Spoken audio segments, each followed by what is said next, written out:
Algo me acordou no quarto. O som de alguém ofegando, mas eu olhei debaixo da cama, no armário e nada. Continuei ouvindo. Foi então que olhei pela janela lá fora para alguns telhados. Alguém estava parado em cima de um deles, respirando fundo, se movendo no ritmo daquela respiração ofegante que eu ouvia dentro do meu quarto.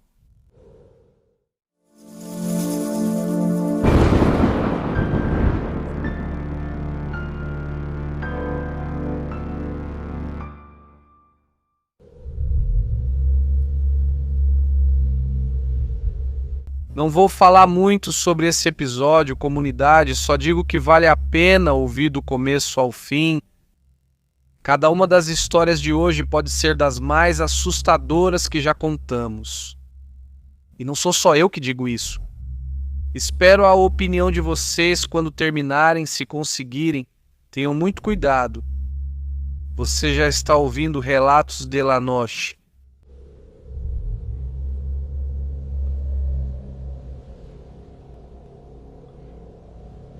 Um padre abençoou minha nova casa recentemente. Esperei muito por isso e quando ficou pronta senti que era o que devia fazer. Depois do ritual de bênção, comecei a conversar com ele sobre espiritualidade e sobre aquelas energias ruins que às vezes nos afetam de perto. Enfim, a conversa acabou indo para assuntos paranormais. Contei a ele que ouvia um programa onde as pessoas contam muitas histórias e que apesar de eu não ter tantas experiências próprias, era algo extremamente interessante para mim. Na minha casa, na minha família, contam-se histórias que me acompanham desde criança. E não acho que sejam simples lendas de família, pois esses eventos paranormais continuam afetando nossos costumes até hoje. Inclusive, são a razão pela qual a família já está incompleta. Enfim, tentei explicar para ele que, apesar da minha fé, há algo que me faz sentir que o sobrenatural, o estranho, os demônios, os seres de baixo astral e os fantasmas não só existem, como estão extremamente próximos de nós. Isso sem querer faltar com respeito à religião, ao que eu acredito, pois sei que para os católicos não faz sentido a ideia de um fantasma, de uma alma que fica neste plano, que não vai para o purgatório, para o céu ou para o inferno.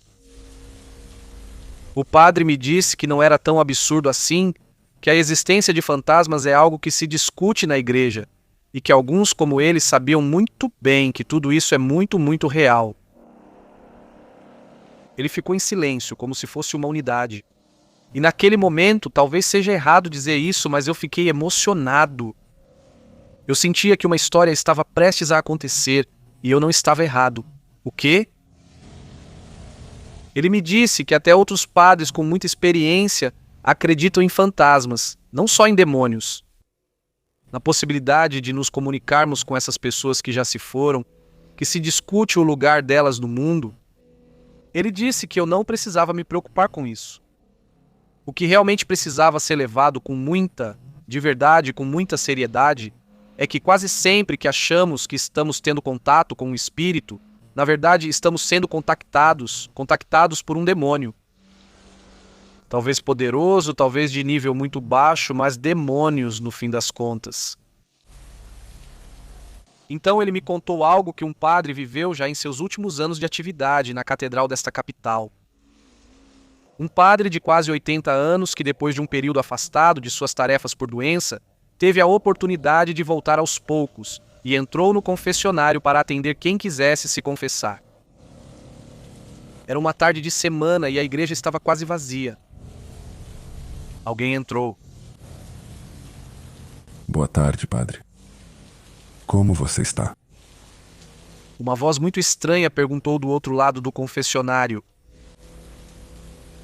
Estava tão escuro que o padre não via nada. Ele respondeu à saudação. Abençoe-me, padre. Que pecado.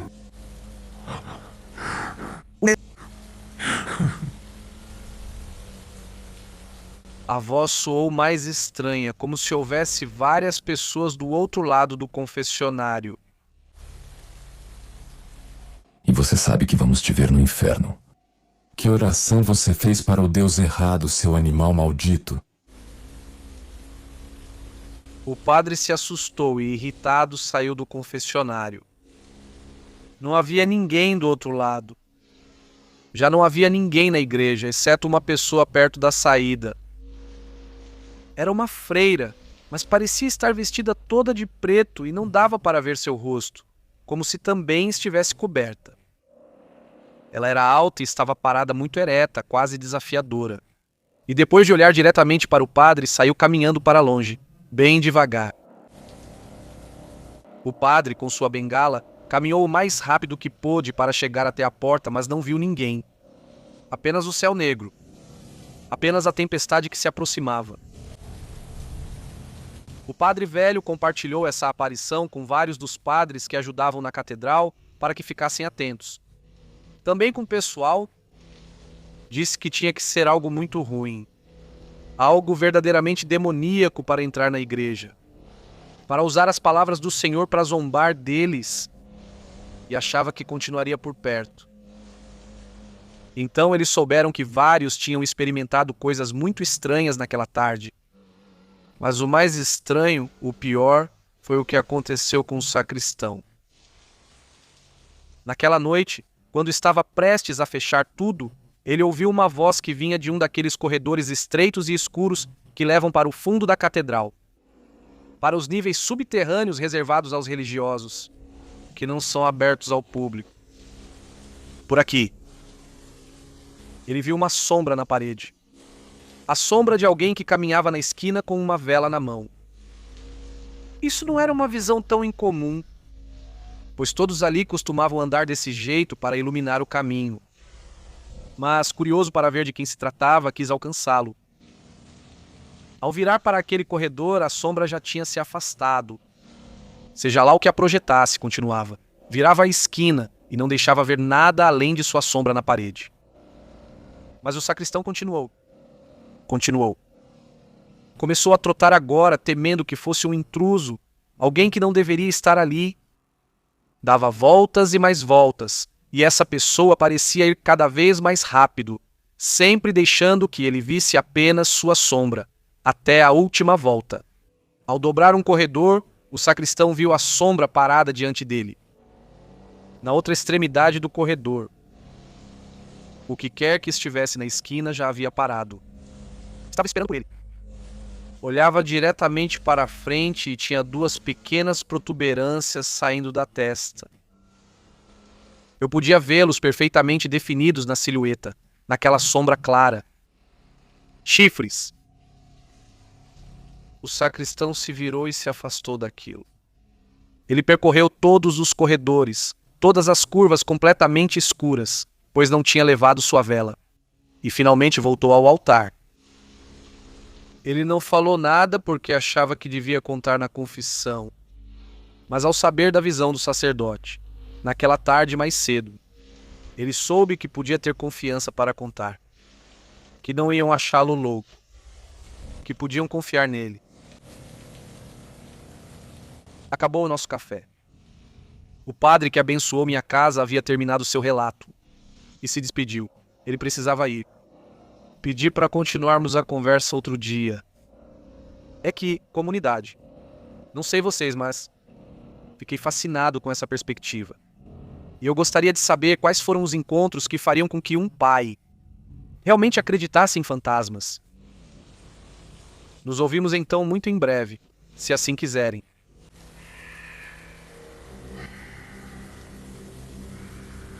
Comunidade. A próxima história é certamente uma das mais fortes que já compartilhamos. Recentemente perguntei no grupo da comunidade no Facebook.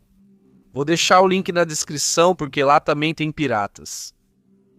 Se alguém já tinha tido uma experiência estranha ouvindo relatos da noite.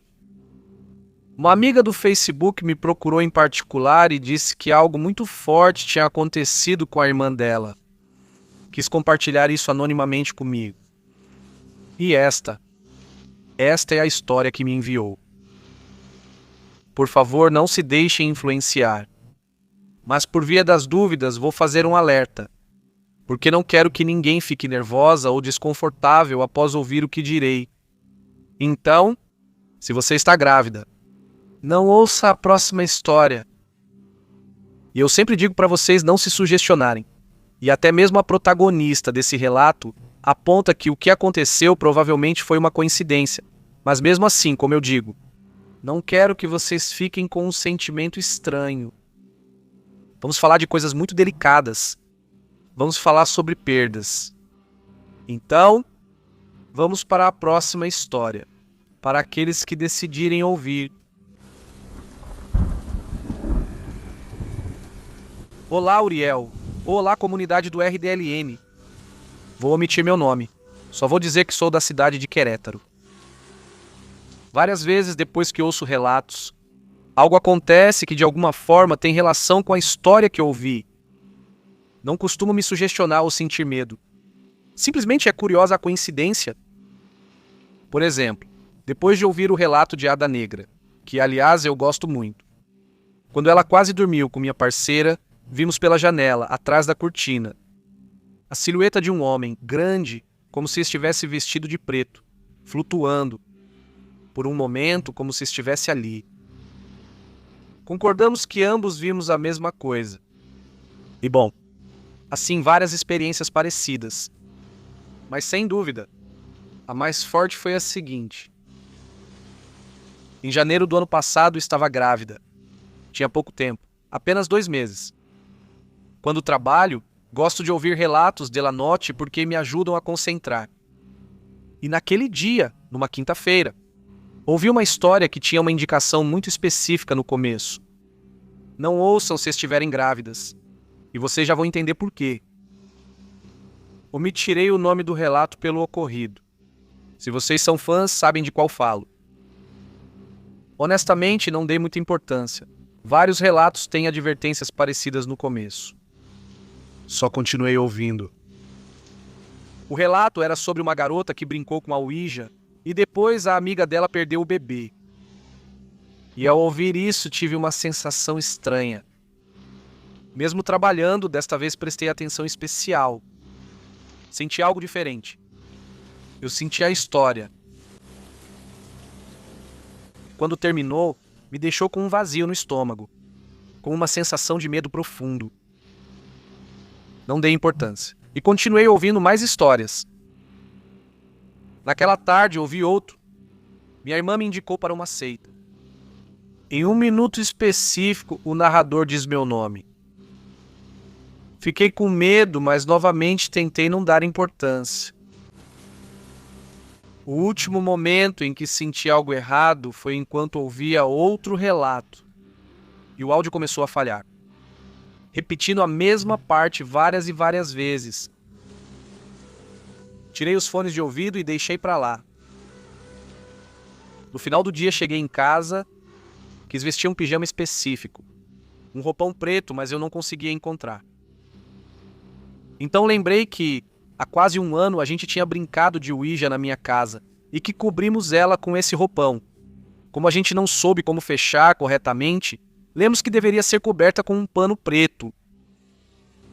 Honestamente, também não dei importância e tirei. Naquela noite, tomei banho com muito medo. Sentia que alguém me observava. Eu ouvia barulhos lá fora e aquela história não saía da minha cabeça. Depois de um tempo, saí do banho e minha parceira chegou. Fomos dormir. Ele adormeceu quase imediatamente, mas eu estava com uma dor de barriga muito forte.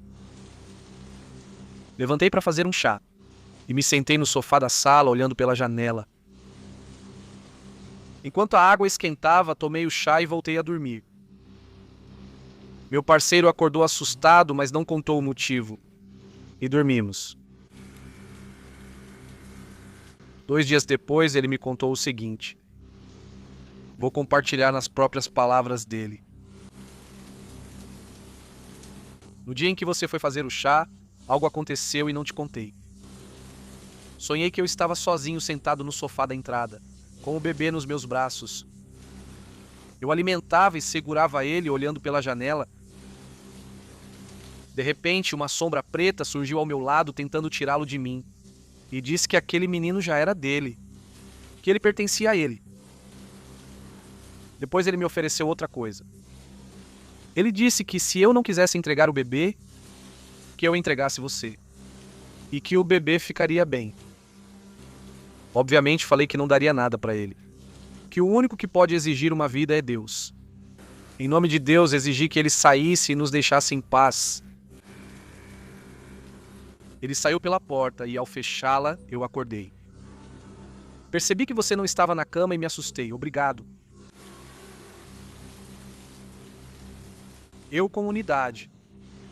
Continuei me sentindo mal por vários dias. Então acabei indo ao médico. Numa quinta-feira. O médico me disse que meu bebê não tinha vida. Já fazia uma semana. Isso mesmo. Desde aquela quinta-feira. No mesmo dia em que ouvi o relato. E no mesmo dia do sonho. Não digo que isso foi a causa. Não, de verdade. No entanto, realmente é surpreendente a relação. E já como última observação, só quero dizer, deem atenção aos avisos das histórias.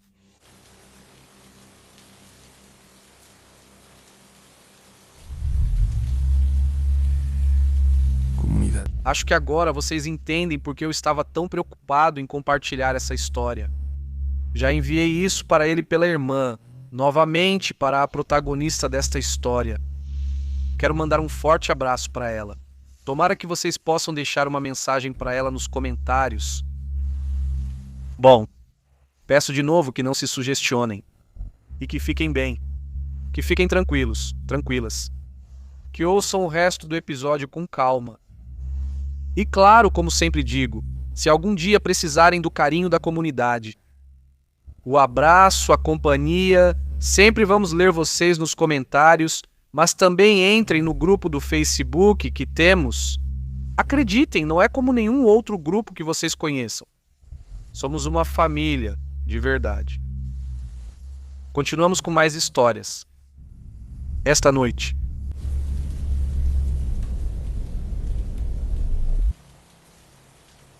Olá, produção e comunidade de Relatos de la Noche. Eu devia contar essa história para vocês, mas ultimamente tenho ouvido muitas aqui em San Miguel de Allende, Guanajuato. Percebi que era hora de contar a minha. Eu nasci aqui, em uma área afastada do centro, às margens das colinas dos Picachos. Um lugar cheio de bruxas, e posso garantir que a maioria das pessoas que moram por aqui não vai me deixar mentir. Quando eu tinha cerca de 9 anos, meus melhores amigos eram Sofia e Juan, que eram irmãos. A gente passava o tempo brincando e contando histórias de terror na rua, até que anoitecia e a gente ficava com medo de voltar para casa. Sempre a mesma coisa. Sempre contando as últimas aparições do bairro. Sempre falando de bruxas e demônios e de tudo o que diziam que rondava por aí. Um dia, enquanto estávamos sentados, já sem fazer nada, à toa, só conversando, comendo cheetos debaixo da nossa árvore, passou uma senhora que, honestamente, sabíamos que tinha algum problema mental que a fazia parecer um tanto estranha. Ela cuidava de uma construção numa rua próxima, mas todos a conhecíamos. E com um tom meio de bronca, ela nos disse: crianças, até quando vocês vão aprender? Fingem que não sabem, que não viram nada. Entre essas 4 ruas andam um monte de demônios vendo como vocês brincam. Como eles os chamam com suas histórias. E um dia vão grudar em vocês. Ele disse isso e foi embora, ainda resmungando coisas que já não conseguimos ouvir. Nós ficamos em choque, ainda mais por causa do que ele nos disse. Porque ele gritou algo para nós que nunca tivemos coragem de dizer em voz alta. Que nós contávamos histórias que aconteciam nessas mesmas ruas onde as revivíamos, assim que a noite caía. Em poucos dias, algo muito estranho começou a acontecer. De madrugada, os alarmes dos carros dos vizinhos começaram a disparar. Alguns amanheciam abertos ou ligados, sem que as câmeras registrassem nada. Sem que ninguém visse nada quando eu saía para verificar. E mesmo com as pessoas muito atentas, porque achavam que um ladrão estava rondando. Depois começaram a acontecer coisas ainda mais estranhas, ainda mais difíceis de explicar.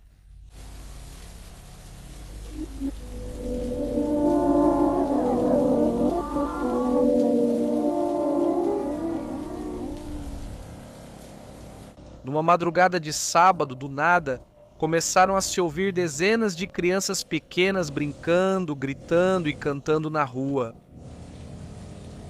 Minha irmã não ficou na dúvida e foi olhar pela janela do segundo andar, mas não viu ninguém, embora as vozes continuassem lá, como se a rua estivesse cheia de crianças.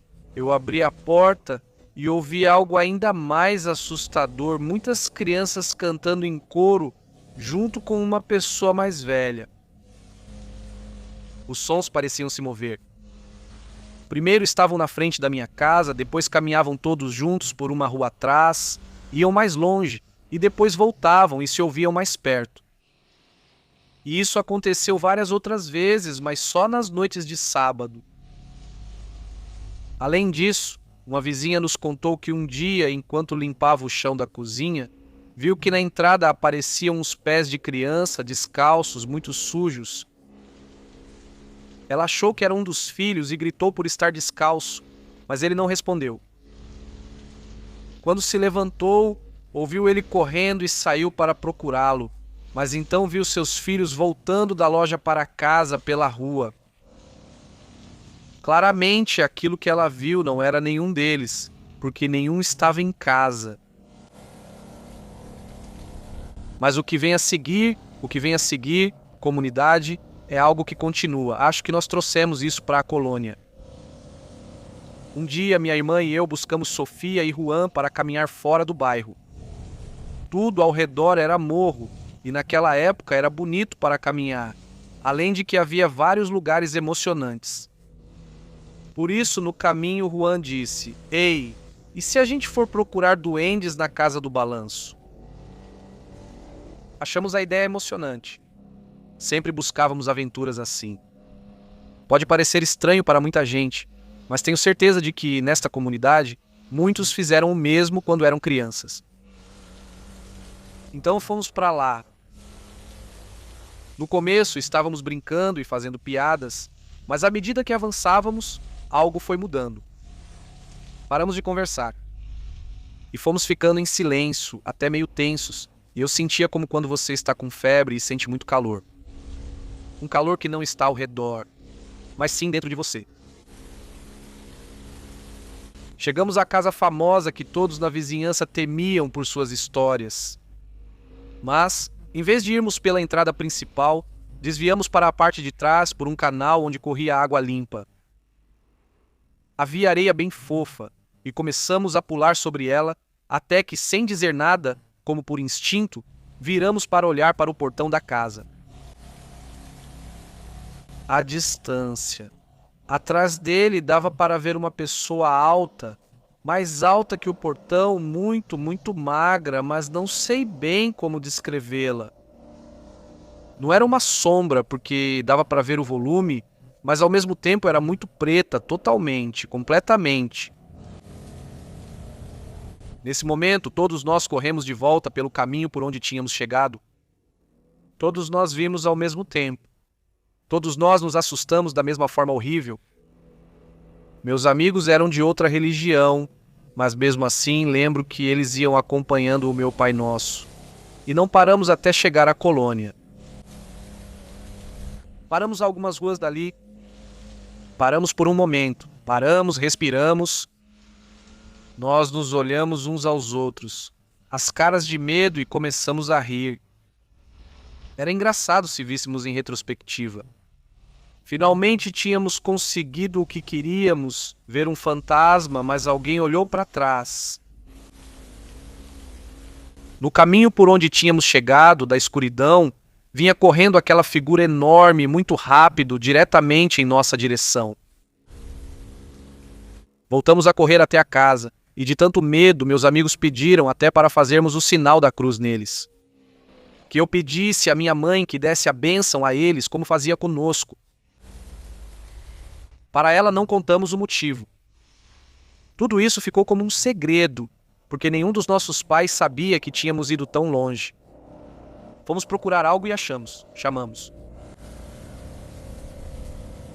E realmente tentamos esquecer, mas algumas noites depois minha irmã acordou com o som de algo que parecia estar ofegante, como um cachorro, algo que dava para ouvir no quarto dela.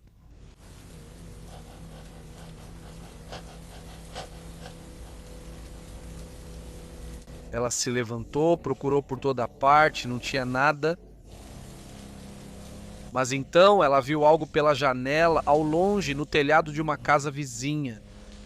Aquela figura alta estava agachada, mas observando, movendo-se no ritmo daquela respiração que se ouvia dentro do quarto.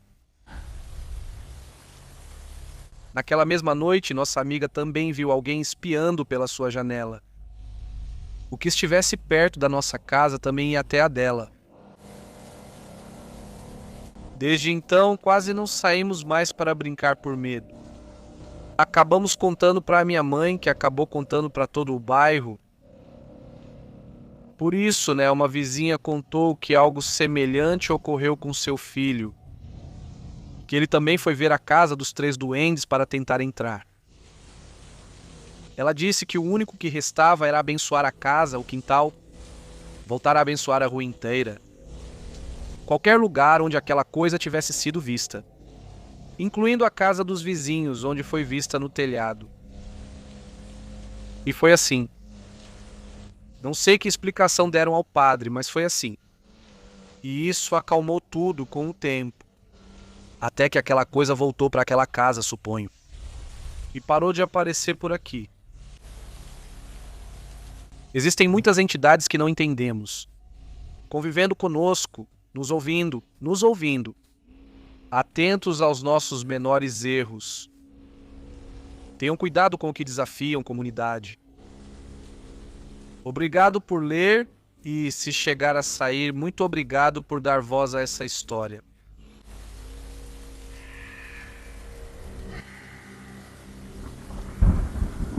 Eu gostaria que meu relato fosse anônimo. Não pensem que sou fofoqueiro, porque na verdade nunca fui de prestar atenção nos vizinhos. Morava sozinho em um prédio antigo, com corredores longos e luz amarela. E com pessoas meio estranhas, desagradáveis também. Aqui aprendemos logo a não se meter na vida alheia. Algumas coisas, mesmo sem querer, você acaba percebendo. O apartamento em frente ao meu, por exemplo, ficou meses com a luz acesa desde que cheguei. Sempre. Não importava o dia da semana, se eu saía cedo ou voltava de madrugada. A luz continuava lá, branca, constante, saindo por debaixo da porta. No início, achei que era alguém descuidado. Depois pensei que talvez ele trabalhasse à noite. Depois parei de pensar nisso. Até que comecei a notar algo mais. Que eu nunca o via entrar nem sair. Que eu não conhecia o vizinho. Eu saía para trabalhar cedo, voltava cansado. Pedia algo para jantar e eu dormia. Durante todo esse tempo, nunca cruzei com o vizinho. Sem cumprimento ou porta batendo, nem o barulho típico de um vizinho morando. Só a luz. A luz que sempre estava acesa. Uma noite, voltei mais tarde do que o normal. Eram quase 2 da manhã. O prédio estava em silêncio, como sempre. Ao passar pela porta dele, notei algo diferente. A luz ainda estava acesa, mas agora dava para ver as sombras dos pés por baixo da porta. Não se mexia, só estava ali, reta, como se alguém estivesse parado bem atrás da porta, olhando pelo olho mágico. Parei por um instante, sem saber o motivo. Pensei em bater, em perguntar se estava tudo bem. Eu não fiz isso. Só disse boa noite e cumprimentei. A sombra caminhou para dentro do apartamento. Continuei até o meu e fechei a porta. Naquela noite, sonhei que estava parado no corredor diante da porta dela, e que do outro lado alguém respirava bem devagar, como se estivesse tomando cuidado para não fazer barulho. Por mais que eu acordasse, eu voltava a dormir Voltava a sonhar uma e outra maldita vez com a mesma coisa. E naquela manhã seguinte, acordei com a sensação de não ter descansado nada. Os dias se passaram e percebi outra coisa. A sombra estava lá toda vez que eu chegava. Sempre na mesma altura.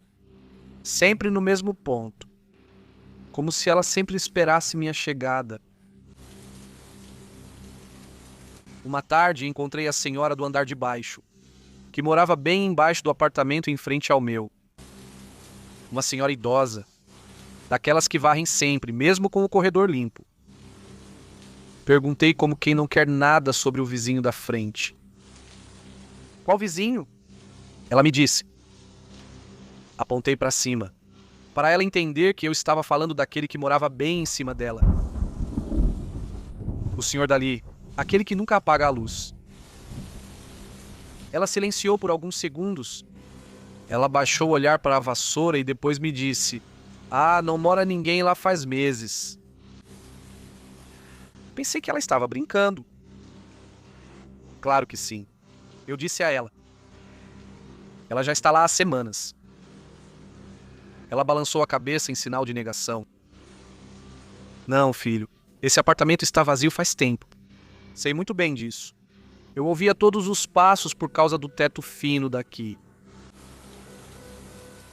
Ela me contou que o último inquilino era um homem sozinho, calado. Um dia ele deixou de descer para buscar o galão de água. Depois se passaram dias. Uma semana. O cheiro foi o que alertou a todos. Morreu dormindo. Disse. Pouco antes de você chegar. Senti algo estranho no estômago. Não soube o que responder. Me despedi e subi. Essa noite, como todas as outras, a luz continuava acesa. Mas agora não parei nem um pouco. Caminhei rápido, abri assim que minhas mãos trêmulas permitiram, e entrei. Naquela madrugada, um barulho no corredor me acordou. Passos. Lentos. Arrastados. Aproximei-me da porta silenciosamente e olhei pelo olho mágico. O corredor estava vazio.